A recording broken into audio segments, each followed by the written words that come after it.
There is nothing wrong with your radio. Do not attempt to adjust the volume. We are controlling the broadcast. For the next hour we will control all that you hear. You are about to experience the knowledge and insights of the media mothership. Hey, you're listening to Edge Radio. Now, Media Mothership has taken over the station, and we're going to explore everything in and around the world of media and popular culture, including some various bizarre little oddities that I've come across in the media culture news station programs. And we're going to end with a short movie review of one of the classics of horror cinema, The Bride of Frankenstein, which enjoyed its 90th film anniversary just recently, originally screening in 1935. And for Halloween, people were privileged enough over the October period to watch theatrical screenings of Bride of Frankenstein in actual cinemas. Even my local one here in Hobart screened it, so went along with the next generation to catch Bride of Frankenstein. So we'll be enjoying some thoughts around that classic horror sequel later in the show. Sit back now and we'll dive into some news next.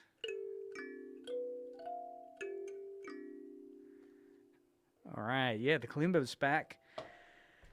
News. So let's cover some really interesting little bits and pieces of news that are trending at the moment. ABC News has been following the story of Australian content regulation on streaming services. So the Australian screen industry today, in a story covered by, or yesterday, story covered by ABC News, has welcomed proposed content quotas for streaming services, requiring platforms like Netflix and Prime Video to invest a percentage of their local expenditure or revenue in Australian content.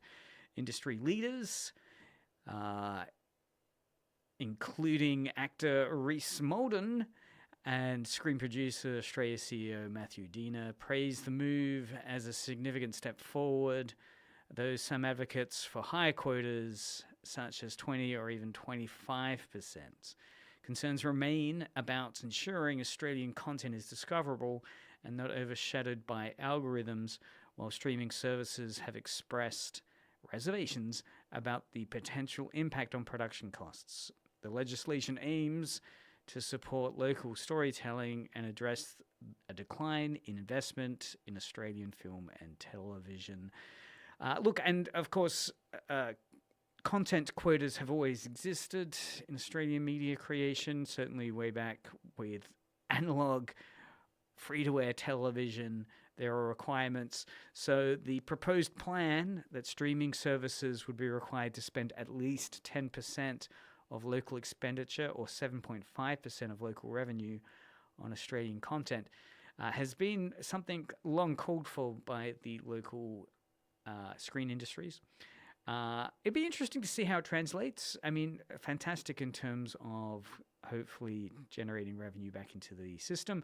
It does bring me back. I was talking with some of the postgraduate students in the social science building here at the University of Tasmania, and we were reminded at the boom in reality TV that the content quota addressed previously, where sometimes it's a race to the bottom from some people's point of view, if you want to take a high culture view of media creation, where reality TV, your Big Brothers, your Farmer Needs a Wife, were seen as cheap ways of meeting that content quota requirement. I'd say that content still really interesting. I mean, deep dives into gender studies questions, I think, for a lot of those reality TV shows in particular. But it'll be interesting to see how the streaming services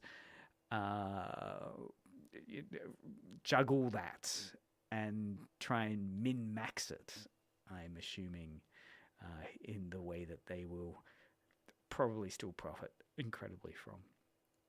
Next little bit of news. This coming out of Eurogamer, and the headline is, "I hate the Ready Player Oneification of all our favorite media, but can't resist The Simpsons in Fortnite." I was mainly attracted to this article because of its wonderful Ready Player Oneification concept. Indeed, I hope to use that idea of Ready Player Oneification more. Of course, Ready Player One, the book and movie that it spawned later, that adapted it, tell the story of the virtual world gaming environment, which repurposes all these existing franchises. So, I'm sure that those people that have seen the movie or read the book see all of the kind of franchise references to everything from Gundam to Akira to Godzilla, The Shining, ballroom scene was in there. Anyway, that idea of Ready Player Oneification speaks to that kind of a game system that then starts to absorb all these media franchises around it, for good or ill. I mean, I'd say Lego has done something similar. If you think of the fact that they've got Harry Potter, Star Wars, and other franchise kits that you can create and play with. One of the fascinating things, of course, about the Lego movies was that it was one of the only places you could see these weird media franchise mashups where you had, the Dumbledore wizard meeting the Gandalf wizard from Lord of the Rings. So all very exciting. So the article goes on to talk about how he's conflicted, however, about feeling increasing trade-off of in-game crossovers. Talking of experiencing media things, Taylor's on, the co-host. With Mike. Yep, on. I'm on with Mike. Great. We're just, as the thumbnail suggests, diving into a little bit of a news story about a guy who Fortnite has been receiving a lot of press recently. Yeah. The fighting game shooter. Where the Simpsons have featured in it, and everyone's loving it. It's getting a lot of praise. Oh, okay. In the way they're integrating the Simpsons characters in Fortnite, and the kind of deep dives into that franchise. But the guy's complaining. He's feeling this is a symptom of the Ready Player Oneification of our favorite media. Which it also reminds me of that South Park member berries, right? That idea of nostalgia. And the appeal of nostalgia that then gets tied up in a relaunched new thing. So The Force Awakens, of course, new Star Wars trilogy that came out. Yeah, the better one, yeah. Well, it was just a recycle, right? The idea of the Ready Oneification was, you have these wonderful nostalgic memories of the original Star Wars. Why don't we watch that plot again, but with different actors, right? Sure. So, the first J.J. Abrams reboot achieved that. So the Ready Player Oneification, and what I'm wanting to do is put Ready Player Oneification into more sentences that I say, like media motherships, Ready Player Oneifications. Edge Radio's got its fundraiser. Should we Ready Player Oneification it? Yeah. So anyway, the article goes on to say that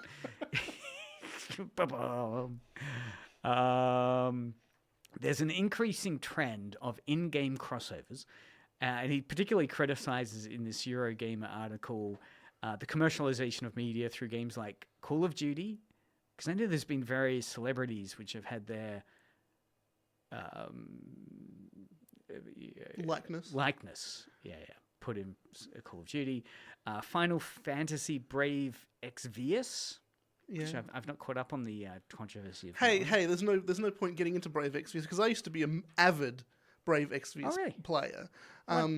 Is there a crossover? Basically, it was on your phone sort of thing, and it was sort of like a general Final Fantasy feel to it, except that you pressed by attacking.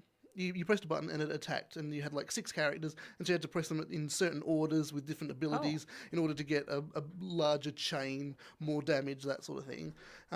It's shut down globally now, so don't bother trying to download it. So how much did you... It was a free-to-play with microtransactions? Free-to-play with microtransactions. Did you...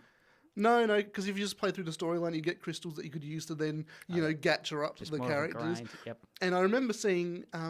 what was her name in it? The one that was in Sam and Cat. Is that still Final Fantasy? No. I'm talking about the crossover. Yeah, I know. Jesus I Christ. don't know the Bible. Jesus, I've seen it. It's a good crossover. No, the famous pop singer. Okay. Who was in Wicked. Oh, okay. Yeah. I know I do not know that. Whatever her name is, she was a character in it. Wow. Yeah. Playing herself as herself? Or I think she was called something like... Adjacent. Super pop star, her name, and that was a crossover. So that would be treated as player unification, which I think is giving too much credit to Ready Player. I know. It's not actually, really. Yeah. I'm going to dump it because it's basically promoting that. Article goes on to say they admit to being vulnerable to the Simpsons crossover in Fortnite, despite disliking the game itself and its association with late-stage capitalism, which is, what is late-stage capitalism? It's where, I guess, the means of production and profiting have moved away from tangible objects, and instead it's all virtual. It's all digital, I'm going to say. Like, it's basically blurred what's real and fictional. Yeah, cryptocurrency. Yeah, so it's not a tangible exchange of... Anyway, that's my guess at this point. Late-stage capitalism. Fortnite's map, detailed recreation of Springfield is praised for its clever nods to the show. Or clever nods. Though the author is critical of the use of, non-union re-recorded music and the overall commercial intent behind such tie-ins. So it's interesting, isn't it? When you're a fan of The Simpsons, they've done an excellent job integrating The Simpsons, characters, deep dive references into it. Everyone's talking about how exciting it is. But you hate Fortnite, but that's where your franchise is at the moment. I know with like World of Warships, right? There's those kind of, and I think they're based in Russia. Anyway, there were concerns around playing those games, right? World of Warships, World of Tanks. But they do these great crossovers sometimes with like Star Trek, Popeye, Azalane, the anime series. Oh, yeah. And it's like, oh, wow, I want to get into the, ship girls. It's that one, isn't it? Yeah. But I have to play. I mean, and I got, I committed to World of Warships and got really good at it. But it was that sense of, it's that perversion, I would say, right? It's what the philosopher Zizek would say is very perverted, where something is wrong at one level. That basically this is a free game, but it's all microtransactions, it's all exploitative gamification, but you do it anyway because you're going to get these little dopamine hits of enjoying seeing and interacting with the characters, and the way that they've sunk so much money into doing a great job of animating it still gives you a thrill, right? Yeah. So it's that kind of ideological doublethink or cognitive dissonance where you're holding two opposing ideas in your head at the same time, which I think underpins this phenomena today, where a lot of your favorite... I mean, it's kind of like cancelling like Rowling's and Harry Potter, where it's like, well, I dislike their stance on these progressive issues, but I love Harry Potter. So how do I proceed forward in a way that doesn't make me feel compromised or selling out or not being true to myself? So it's these moments, I think, in popular culture where we're kind of in this impasse. And often I fear I give way to my baser pleasures. That I just want my pop culture. I will just say they're a horrible person, but damn it, they make great pop culture. SMS in now if you have your own confessions. 0488 11707. You will be anonymized. Unless you put your name in your text. Of course, we're streaming on YouTube and Twitch, so feel free to drop us a message on the chat as well. Have you ever engaged in crossover material because you like the crossover aspect to it, but then you're kind of disappointed, right? Freddy vs. Jason horror movie. I wanted to talk about K-pop. No. Crossover. Fortnite. Okay. In general. Yep. Because grinding 90s. Because I want to see what it's like for someone who doesn't like The Simpsons, whether it gets them engaged with that world or not. Totally. So, for example, I don't know it. I don't know it. I've never watched an episode of The Simpsons. No. Wow. It's ground zero for so much. Isn't there someone called Bender and Kramer? No, that's like Futurama. That? That's fascinating. Yeah. Okay. You're off on a tangent. Yeah. Let's bring it back. So, what would it be like if you're not into The Simpsons but you're playing Fortnite? Is that your entry point into The Simpsons? Yeah. And yeah, look, I know my kids who have played Roblox and Fortnite. There's been random moments where they'll start talking about Metallica or Knight Rider from the 80s, and it's because it's come up as a downloadable skin for the game. And I get so excited. I talk about how, well, you've got to listen to these albums from Metallica. These are the songs. And I think we got part of the way with Metallica. Knight Rider was great. Then they wanted me to get in the game so they could gift me those things. I think I don't... But that would be that compromise thing. It's like... Do I want the Knight Rider t-shirt that much that I'm going to learn how to play Fortnite? No. But, yeah, I mean, you always see it with movie crossovers or TV kind of cameos where they'll bring the cameo appearance from someone from a kind of related franchise to try and re-stimulate it. But, yeah. Yeah, I mean, the Lego movies, I was talking about how the Lego movies do that effectively, right? They've combined in the Lego movies Batman... you've got Morgan Freeman voicing the Gandalf. I think. You got Dumbledore.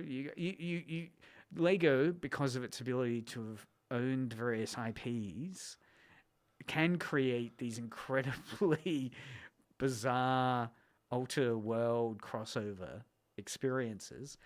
If you're a fan of Lord of the Rings, would you kind of be like, well, you know, the only way I can get my Lord of the Rings fix now is the Lego movie version of their appearance in Lego?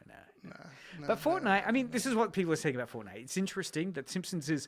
And look, I've seen it on a lot of media channels, the Simpson Fortnite thing. So it certainly triggered a lot of buzz around The Simpsons. It's still going, of course, The Simpsons. You can watch new episodes.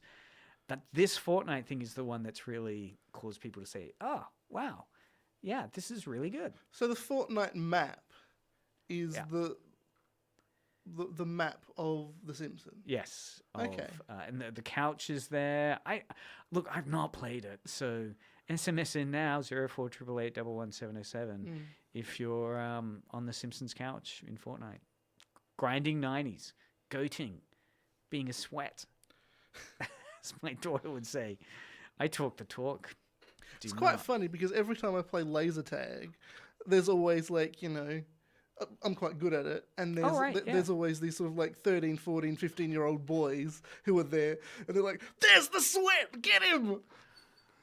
Yeah, right. What are they called? The slip. Sweat. Oh, the sweat. Yeah. Right, the try-hard. Yeah.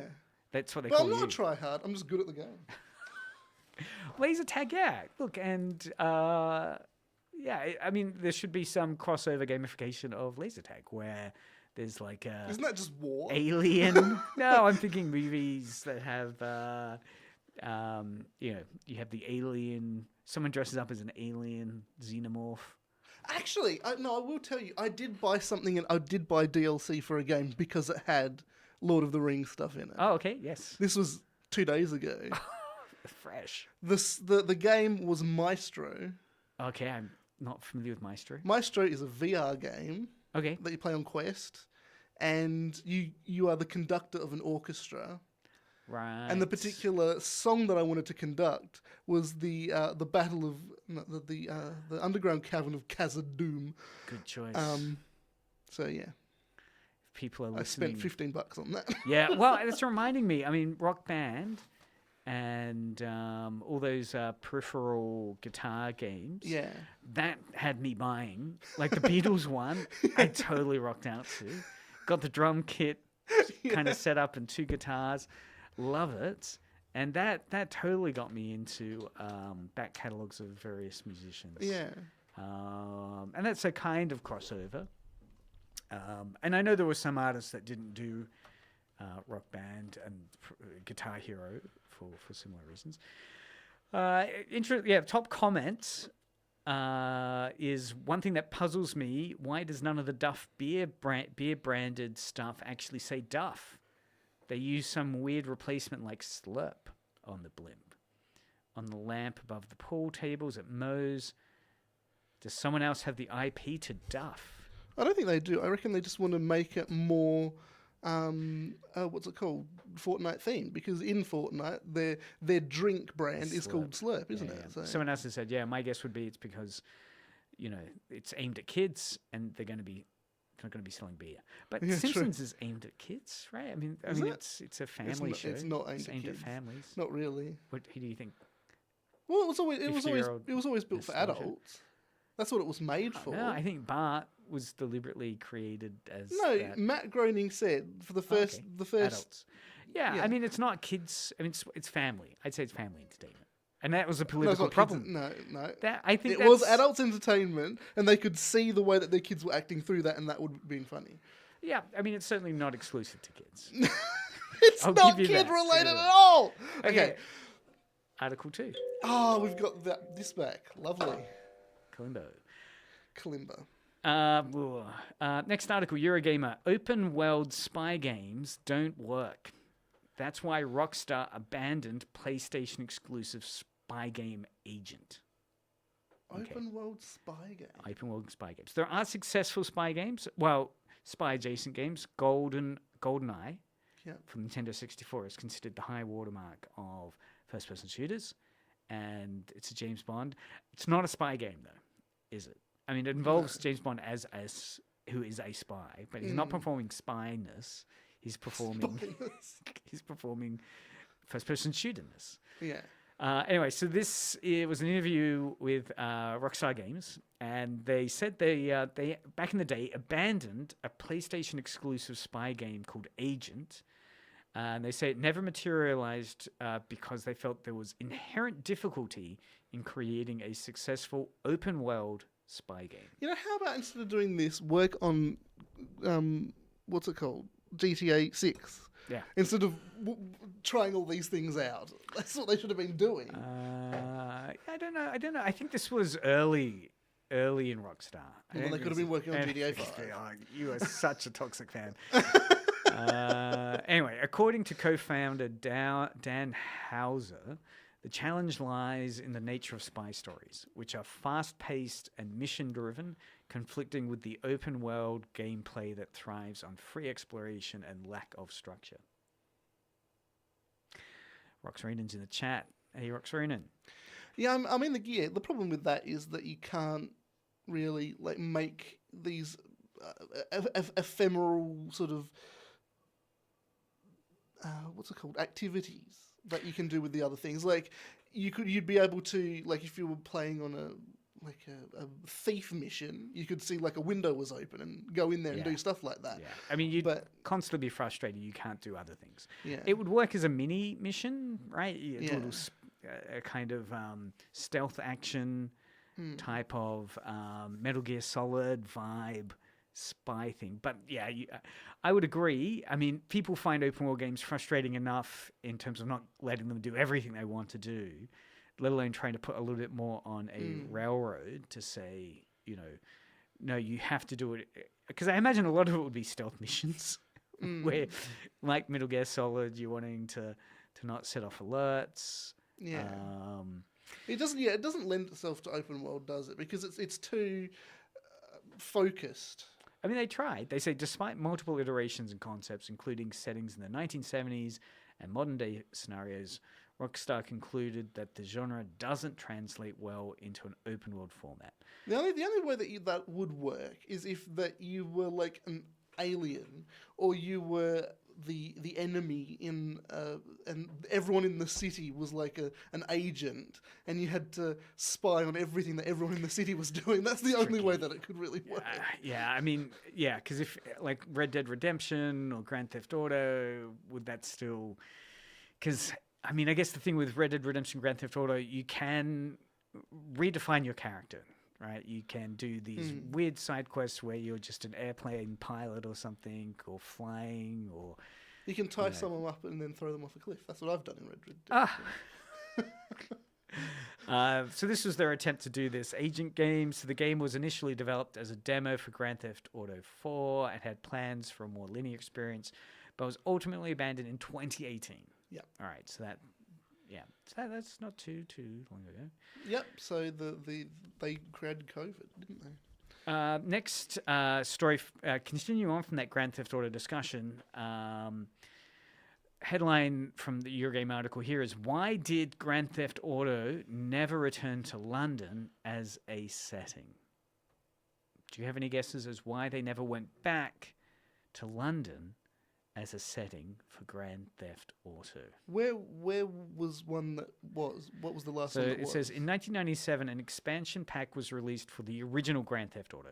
So this is one. Grand Theft Auto 1 in 1997. So it was an expansion that remade its world to look like London in the swinging 60s, specifically 1969. So they did an expansion then for it, to Grand Theft Auto 1, but they've never returned to it. And it's because of gun laws. Yeah. Right? So that they're saying that it never returned. Rockstar co-founder Dan Houser explained that the Series A is too closely tied to Americana these days. Yeah, right? that's true. And that does mean that idea of Americana means it includes the availability of a lot of guns and larger-than-life characters, neither of which I guess they think can happen. Certainly the gun part, much like in Australia, if you set it here, you're not going to have that narratively easy way of superfluous guns everywhere. But hey, we got knife crime. We can put that in there. We have Kauteros Buckethead. Wow. Welcome with the megaphone. So it mentions, so in 1997, there was a London-themed expansion pack for the original GTA. Houser also reflects in the article on the creative pressures faced during major projects like GTA 4 and Grand Theft Auto, Red Dead Redemption 2, which led to his departure in 2020. But it's an interesting question, isn't it? Why the formula they've set up in GTA really has, in a way, for their expected audience, locked it into Americana. That this is a kind of parody of the American dream, right? What Rockstar really need to do is stop the hackers in the game. The cheats? Yeah. How does someone cheat? I know there's the online game component. That's what I'm talking about. So, like, if you do anything in like the stuff that's offline, that doesn't matter. That's just modding. But if that then goes into the online space, then that's ruining everybody else's experience. And there was someone who was floating there, and they shot a gun which shot trains. Because I guess what's your point system in those multiplayer PvP Grand Theft Auto? Really, it's money. So you're just accumulating money. You're accumulating money, so you can buy better. So you can buy boats and How far did you go? Were you soloing it or did you? No, I was soloing it, and I went pretty far in like when it first came out, but then the cheats started happening, and then it was just like, well, then it's just a waste. Yeah, waste of my time. Next article from Cracked website. South Park fans are convinced that Trey Parker and Matt Stone are in the subreddits. This is based on the most recent episode, The Woman in the Hat, which some fans took as being direct shots at the largest South Park fan community. That is the Reddit one. I did get Again, I to know watch. nothing about Okay, South so the Park. new series of South Park, worth watching. I'm really enjoying it. You know, Okay. the kind of savage political, lampooning of the Trump administration, particularly Trump. Woman in the Cat was the Halloween episode. In the cat. Woman in the Hat. Woman in the Hat. Anyway, there's these lines in it because the main characters, Stan and Kyle and Kenny, kind of frustrated at the direction South Park Town is headed in, and they want to change it. So they're trying to set up this campaign, this fundraiser, which they call South Park Sucks. And of course, it's a very meta idea because on the forum community, many people are complaining that South Park sucks because it's gone away from its original kind of episode vibes and the politics of it. But they do it as a very meta way. And anyway, people in the community are then saying, "Oh my God, they're getting the vibe from the South Park community Reddit posts where we're saying these words. They must be in the subreddit somewhere." So it's this kind of weird kind of like if you're in a subreddit posting about your favorite popular culture, and then you see this kind of adjacent reference to the language that's being used in the subreddit. And the thing is, very exciting. Reddit's become the new Google, really. If you've got any issues, you look it up you go to Google and Wow. you say, da-da-da-da, Yeah, Reddit, at the end anyway. I mean, look, maybe, but I think the harvesting of subreddit data for ChatGPT searches, right? Yeah. I mean, Reddit is as vulnerable as all other content creation environments to just being superseded by people just typing in ChatGPT, how to do this, and it will source it from Reddit. Yeah. I mean, I still doom scroll Reddit, right, with Instagram occasionally. Like, I've subscribed to way too many subreddit communities. What's your The favorite? Hobart one is interesting. Oh, really? Okay. The Hobart one's really interesting. That's the one where I picked up the fact that Guillermo del Toro, there was a thing someone posted, what fiction is set in Hobart? Yeah. And someone posted Del Toro's unproduced Mouths of Madness or Mountain of Madness Lovecraft script for Cthulhu that has the first act all set in Hobart in the 1940s or Love it. 30s. Yeah. And that led me down the rabbit hole of that script and made me much more excited to live in Hobart. Yeah. Thinking, yes, we could be the portal to the Cthulhu mythos. That's spot on, Del Toro. You nailed it. So there's moments of, I mean, I only dip into it for specific communities I'm looking to get tips from. Yep, piracy. Not piracy. I mean, Bomb making. empowerment. Less so just going to what's trending, what's popular, which I think is where the lynch mob kind of... I mean, Reddit has a notorious association with being involved with some of the worst kind of misdirected lynch mob moments in social media, right?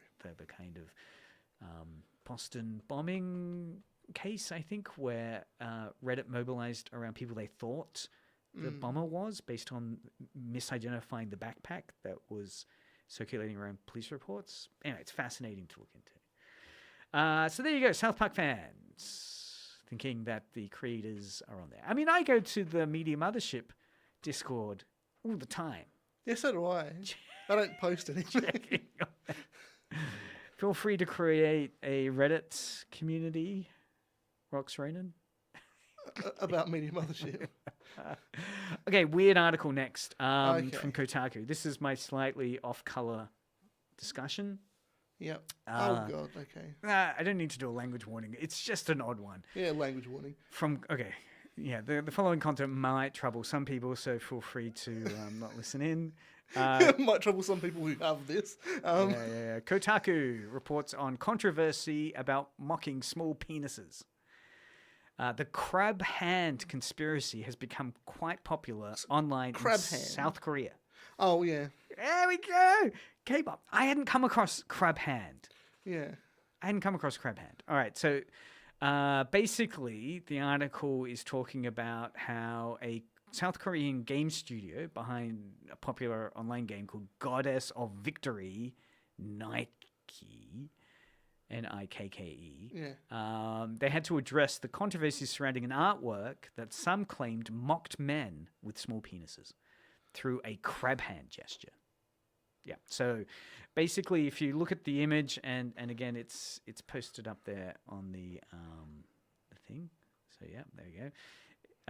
So they've got the before shots in these yellow boxes and the actual images, them correcting it. So the before shots have hands which are claimed to be crab hands, where they're kind of making a pinching gesture, I guess, with the thumb and forefinger. It's not. Is it index? It's index finger. Yeah. Right? Yeah. Or the forefinger. The idea is that that's referencing small penis, and it's meant to be a a derogatory, harassing image that fans picked up on. I didn't see it based on these, but it nevertheless led to a what's referred to here in the Kotaku article, a odd conspiracy online involving the pinched hand. Where South Korean fans said, yeah, this is just not on. It has to be removed. Apology needs to be given. Yeah. So they did that. They've now changed the. So what is the original? Sorry, I'll just have a look. So it's a bit small, isn't it? In that. Oh, okay. Yeah. It's there you go. Yeah. We won't be on the show anymore. Yeah. So you can see it there. I've just increased it for our YouTube listeners, watchers. Well, the thing that I know about this particular gesture. No, game. Oh, the game. Yeah, I haven't. Okay, tell me. It is a highly what's it? It's a gacha game. Gacha. Yeah. It isn't gacha the little pods. Yeah. That you get. Yeah. Okay, which is real.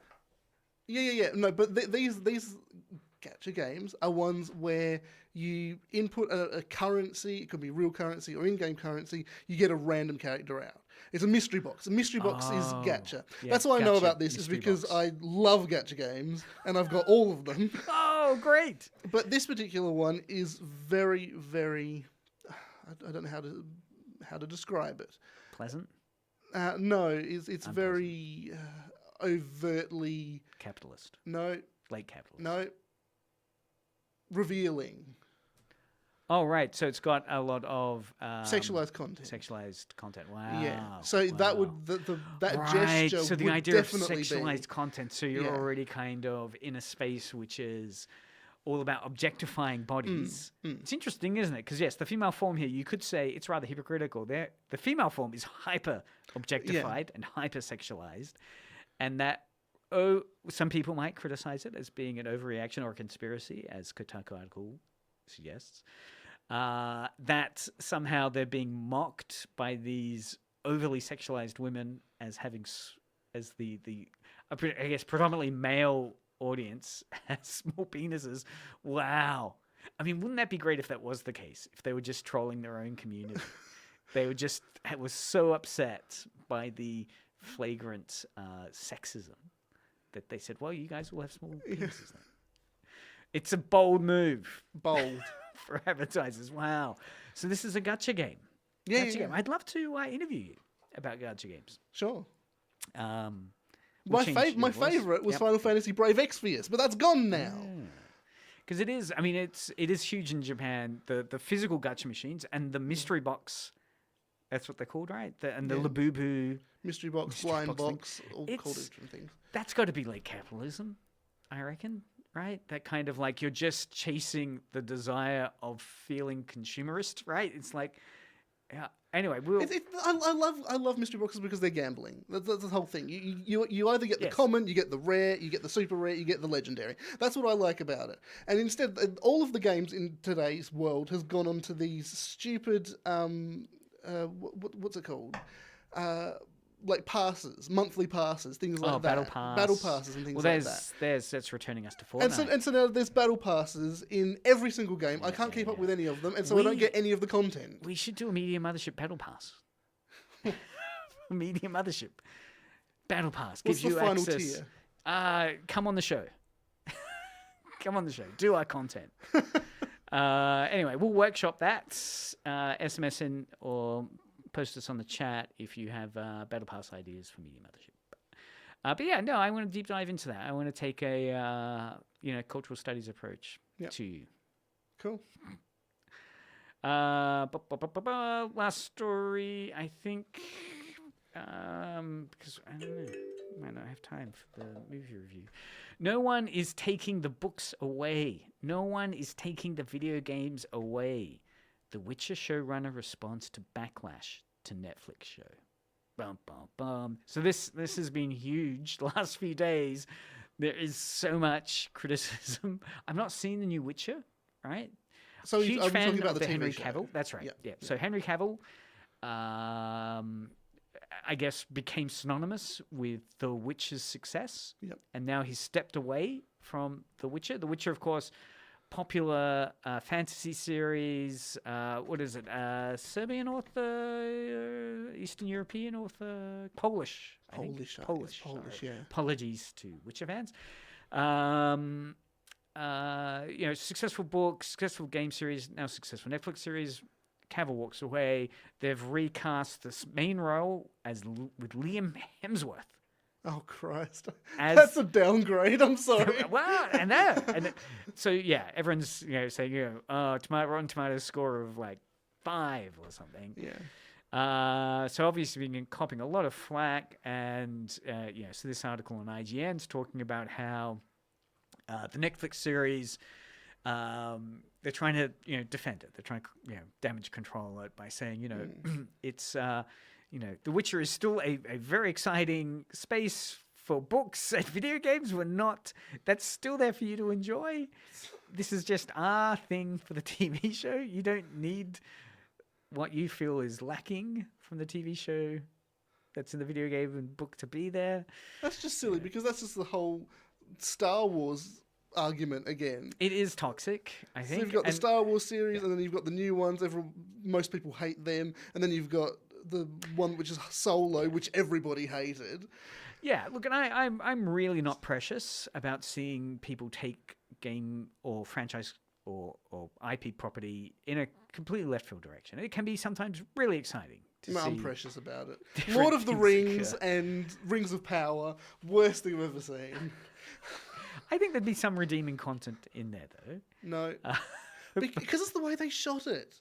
And it's because it was done by Amazon Studios, and the way that they shot it was just... I can't deal with it. And I'm not denying that's the case, but I think Evangelion is a good counterpoint, right? That you've got the Evangelion TV series, and then the movies that then had different variations, right? They approached them from different character points of view, different characters had different motivations.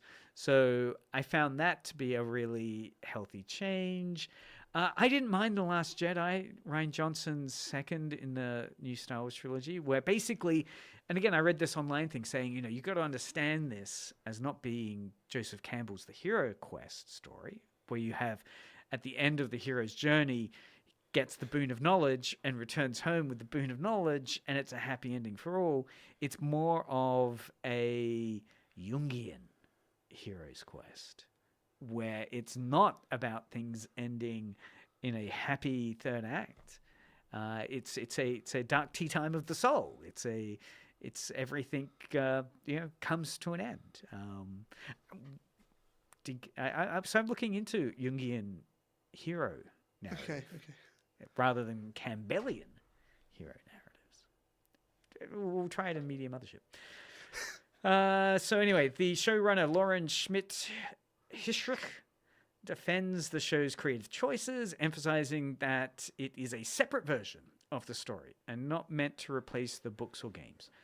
She explains that the adaptations require changes to maintain a coherent narrative within the constraints of a television format, which, spot on, right? You've got to change it to the new format, and that does mean it's going to be a different thing than the video game or book. I know with the Dune movies, I love them, but some people really hate the different version of the mother figure, Timothy Chalamet's mum. in Yeah. June. I'm just screwing that.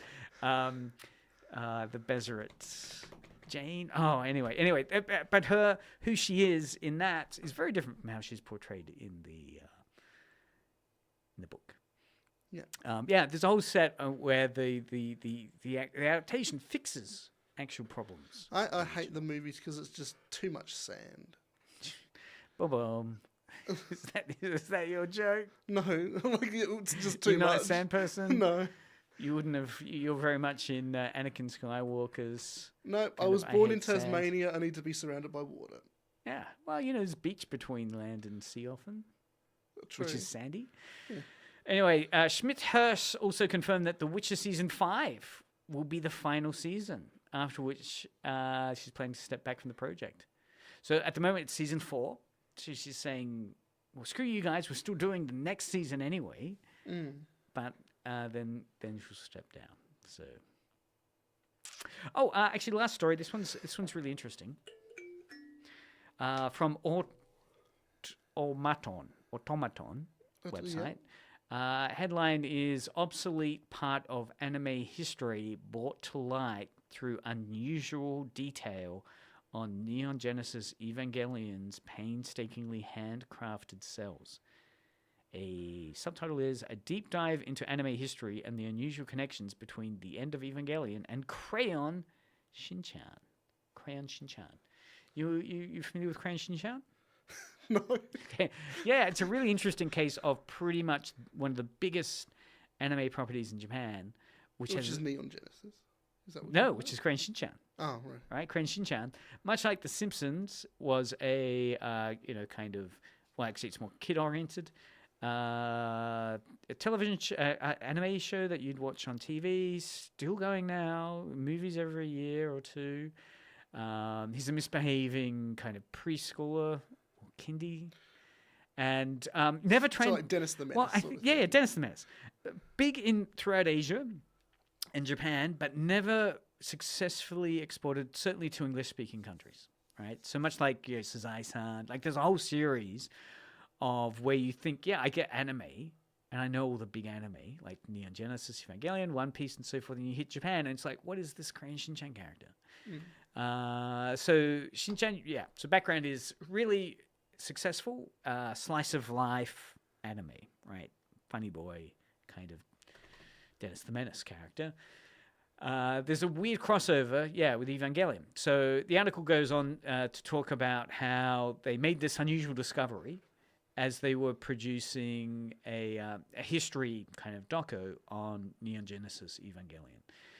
So specifically in the End of Evangelion film, so during the 30th anniversary re-release of that film, a cell frame, so cells what hand-drawn animation is painted on, right? So it's basically a transparency, clear plastic sheet that they paint or texture the image on. Anyway, so a cell was revealed that unexpectedly contained a drawing from the long-running anime Crayon Shin-Chan.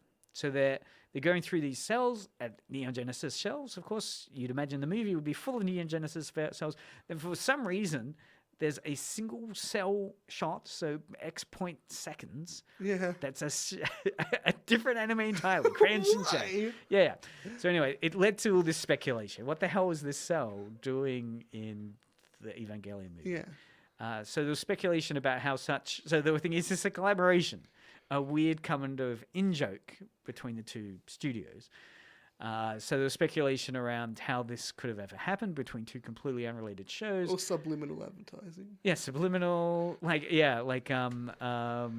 Tyler Durden in Fight Club. He'd put porn in movies as he was in his job at a theater. The character would slice little porn snippets into children's movies or something, or family. Anyway, Fight Club, watch it. It's a good movie. No, I'm not saying that. Okay. Anyway, so it led to speculation how they got in there. The explanation lies, it turns out, in the cost-cutting practices of old-school animation studios. So this is pre-digital, which repurposed discarded cells from other projects, like Crayon Shin-Chan, as what's referred to as peg bars. These are just images that have already been produced that are known to be lined up and correct, that help align the animation for the following scenes. Right. So it's just, helping to align, making sure kind of bodies are basically up and where they should be placed. So it's like using a tracing route, essentially, sort of thing. Yeah. And they left it in. So the connection was made possible by going to the Crayon Shin-Chan animators and the Evangelion animators, and they said, oh yeah, this was just a discarded cell that we used as a peg bar to help align animation frames, which all studios do. So yeah, there you go. Wow. Resourcefulness of animators in the pre-digital era. Well, that's the show. Or at least the first half of it. Whoa. Boom, boom, surprise, twist ending. The review of Bride of Frankenstein will be next week, so you'll actually be able to watch it. The review of what? Bride of Frankenstein, Bride 1935. of Frankenstein. Of when? What year? 1935. No. It's the 90th anniversary. It's considered the best sequel to a horror movie ever made. It holds up really well. Oh, I doubt it. I took the whole family to see it. They enjoyed it. Okay. Yeah. Anyway, so I'll hold that over for next week. Keep listening to Edge Radio. Coming up next, for those that are keen to hear us explore music, we're going to go disco. I found some great disco funk, right? And they're all going to be bad disco versions of movie themes. Okay. And I will try and find some things that fit in with that. Good luck. So you can hear us on the web, www.edgeradio.org.au or FM system 99.3 FM if you're in the Hobart area to listen to those tunes. If not, Media Mothership will be back next week. We'll do Frankenstein. Podcast will be up for this show tomorrow. You can find out more about Media Mothership on our Facebook or our website, mediamothership.au. It's the best domain ever. Go Aussie. Mediamothership.au as well as Instagram. And all the previous episodes are on podcasts. Yep. So listen in there. In the meantime, we will just play a random song from... A Walk in the Black Forest. Oh, we should do that. From the machine.